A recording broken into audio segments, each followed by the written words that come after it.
আমরা কিছু চাই না, আমরা চেয়েছি যে রিট পিটিশনটা করা হয়েছে খারিজ করার জন্য আমরা প্রেয়ার করছি।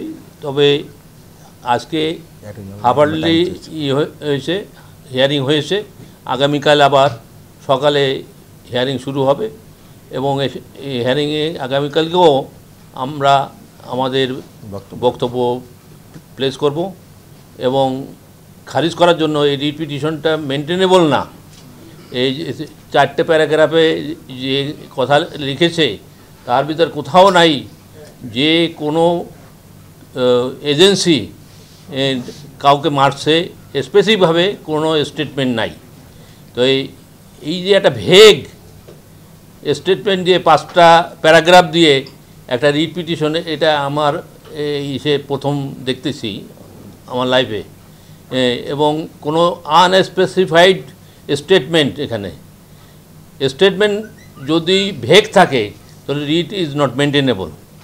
সেজন্য আমরা এই কথা কোর্টকে বোঝাতে চেষ্টা করেছি এবং আগামীকাল কোর্ট তার যে চিন্তা চেতনা দুই পক্ষকে সেটা শুনে উনি আগামীকাল অর্ডার দেবেন।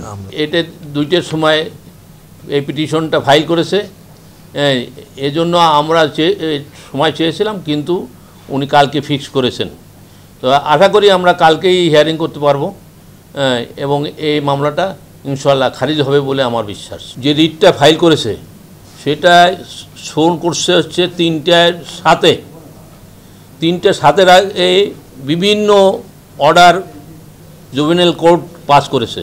একটা হচ্ছে রিমান্ড অর্ডারটাকে ক্যান্সেল করছে এবং তাকে জুভেনাইল কাস্টোডিতে নিয়ে গেছে, তাকে জেনারেল কাস্টোডিতে রাখে নাই, তাকে হস্তান্তর করে জুভেনাইল যেখানে বাচ্চাদের রাখা হয় বা চাইল্ডদের রাখা হয় সেখানে নিয়ে গেছে।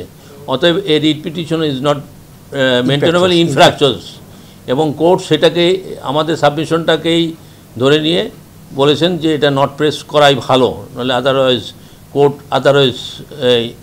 এই অর্ডার পাস করবেন, তখন খারিজ করে দেবেন। আপনি একটা বিষয় কোর্টকে বলেছেন যে কোমরে দড়ি দেওয়া, শিশুর কোমরে দড়ি দেওয়াটা ঠিক না, কোর্ট এটা কিন্তু অ্যাডমিট করেনি, আপনি অ্যাডমিট করে নিয়েছেন। না, কোর্ট, আমি যে জিনিসটা বলছি, কোর্টের দড়ি যদি বাঁধা হয়ে থাকে সেই জিনিসটা 3টার আগেই এটা খুলে দেওয়া হয়েছে। তো কোনো নাই, তো কজ অফ অ্যাকশন নাই।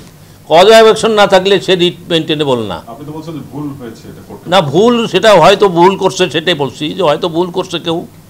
হ্যাঁ, আর এটা কোথায়, এটা কোর্টের ভিতরে না বাইরে, এটা স্পেসিফিকভাবে ওই পিটিশনে বলা নাই।